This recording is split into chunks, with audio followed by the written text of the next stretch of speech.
नमस्कार दोस्तों। स्वागत है आपके अपने चैनल सर अनिल जहांगीर में। तो आज बहुत ज़्यादा बिजी था, थोड़ी तबीयत भी ख़राब थी, इस वजह से मैं आपकी क्लास नहीं ले पाया।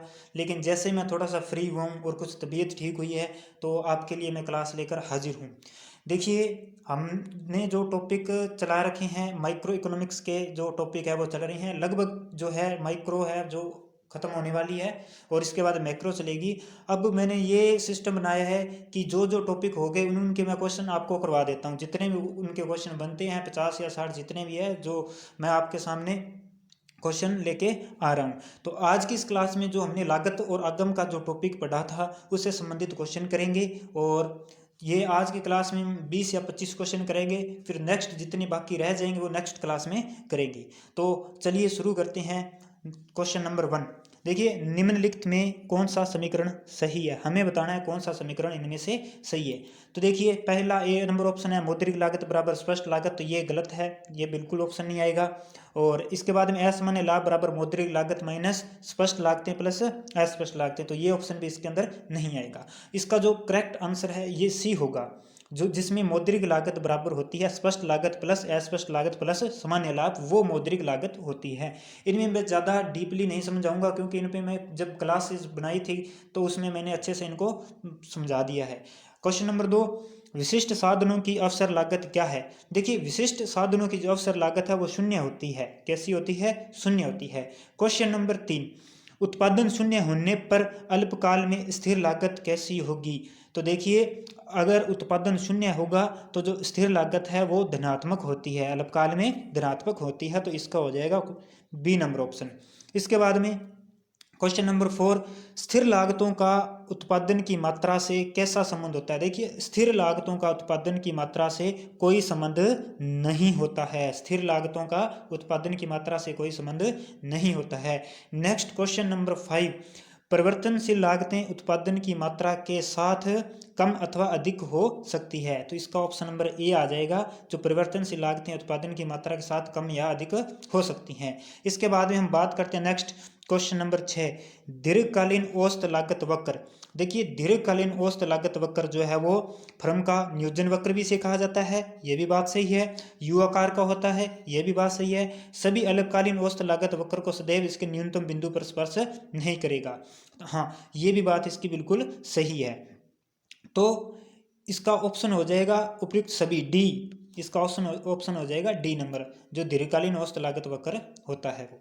ठीक है, इसके बाद में नेक्स्ट क्वेश्चन की बात करते हैं। क्वेश्चन नंबर 7 देखिए, स्पष्ट एवं अस्पष्ट लागतें किसका अंग है।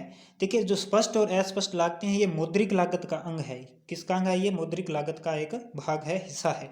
इसके बाद में क्वेश्चन नंबर 8, अल्पकाल में जो कुल उत्पादन बराबर कुल स्थिर लागत और कुल परिवर्तनशील लागत होती है।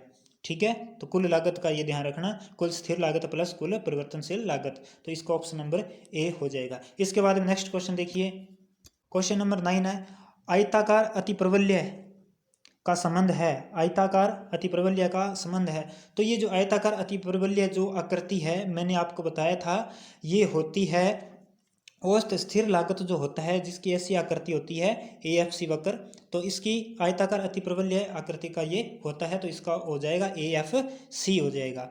इसके बाद में यानी कि इसका ऑप्शन नंबर सी। इसके बाद में कौन सा कथन सत्य है, हमें बताना है कौन सा कथन सत्य है। तो देखिए, जो AC बराबर होता है, AC बराबर क्या होता है? AFC प्लस AVC होता है, तो इसका ये ऑप्शन सही होगा, ऑप्शन नंबर बी। इसके बाद में नेक्स्ट क्वेश्चन है, जब AC वक्र गिर रहा होता है तब सीमांत लागत औसत लागत से क्या होती है। देखिए, जब औसत लागत वक्र गिर रहा होता है तो सीमांत लागत औसत लागत से कम होती है। सीमांत लागत औसत लागत से क्या होती है? कम होती है। अगर आपको इन्हें और अच्छे से समझना है तो क्लासेज लगाइए, मैंने बहुत अच्छे से इनको एक एक जो टॉपिक है सबको क्लियर कराया है अच्छे से। ऐसी कोई भी चीज़ नहीं छोड़ी है जो कि एग्ज़ाम की दृष्टि से हमें इम्पोर्टेंट ना हो, तो बहुत अच्छे से करवाया। आप क्लासेज लगाइए, फिर ये आसानी से क्वेश्चन समझ में आ जाएंगे। मैं ज़्यादा इनको डीप में नहीं लेके जाऊँगा। और इसके बाद में क्वेश्चन नंबर 12 है, MC वक्र सीमांत लागत वक्र का, देखिए 12 नंबर क्वेश्चन, एबीसी के साथ वही संबंध होता है जो एसी के साथ होता है। जो सीमांत लागत वक्र है उसका संबंध एबीसी और एसी के साथ एक ही संबंध होता है, यानी कि जो एबीसी के साथ होता है वही एसी के साथ होता है। इसके बाद में क्वेश्चन नंबर 13, साधनों की अविभाज्यता किसे उत्पन्न करती है।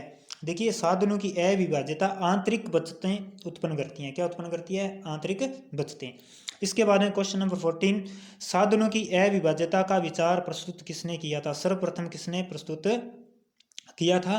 तो इसका आ जाएगा श्रीमती जॉन रॉबिन्सन ने किया था। श्रीमती जॉन रॉबिन्सन ने किया था। इसके बाद में नेक्स्ट क्वेश्चन है 15 नंबर, एलएसी वक्र अपनी गिरती दशा में एसएसी वक्रों के न्यूनतम बिंदुओं से स्पर्श करता हुआ गुजरता है। 15 नंबर क्वेश्चन है। देखिए एलएसी वक्र दीर्घकालीन औसत लागत वक्र अपनी गिरती दशा में अल्पकालीन औसत लागत वक्र के न्यूनतम बिंदुओं से स्पर्श करता हुआ गुजरता है। ठीक है, ये जो कथन है, ठीक है, 15 नंबर क्वेश्चन, यह असत्य है। ये क्या है? असत्य है। एलएसी वक्र अपनी गिरती दशा में एसएसी वक्र के न्यूनतम बिंदुओं से स्पर्श नहीं करता है, तो ये बात इसकी असत्य है। ठीक है, इसके बाद में बात करते हैं अपने नेक्स्ट है एलएसी वक्र।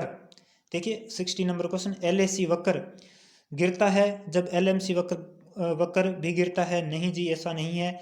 और बी नंबर ऑप्शन, बढ़ता है जब एलएमसी वक्र भी बढ़ता है।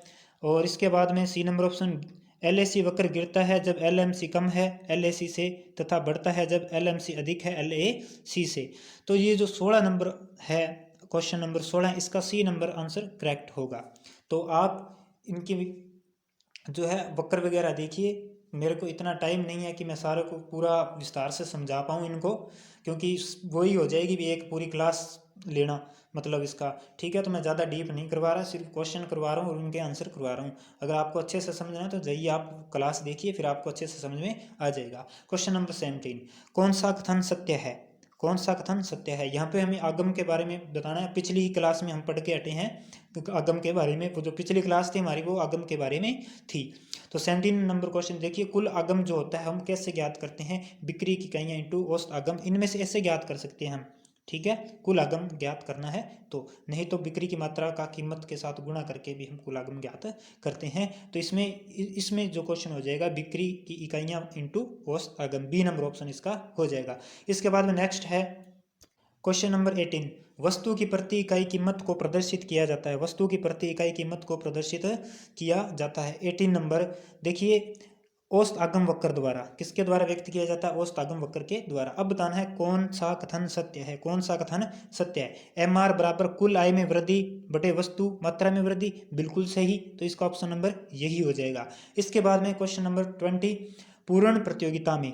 पूर्ण प्रतियोगिता में देखिए क्या होता है। पूर्ण प्रतियोगिता के अंदर जो है औसत आगम बराबर होता है सीमांत आगम के। औसत आगम बराबर होता है सीमांत आगम के। और जो अपूर्ण प्रतियोगिता होती है उसमें औसत आगम ज़्यादा होता है किससे? सीमांत आगम से।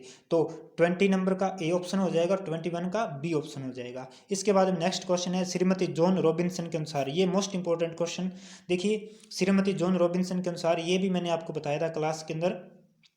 22 नंबर क्वेश्चन है। 22 नंबर, ए आर बराबर एम आर ई बटे ई माइनस 1। तो इसका ए नंबर ऑप्शन इसका हो जाएगा। देखिए question number next, question number 23 है, कौन सा कथन सत्य है? कौन सा कथन सत्य है?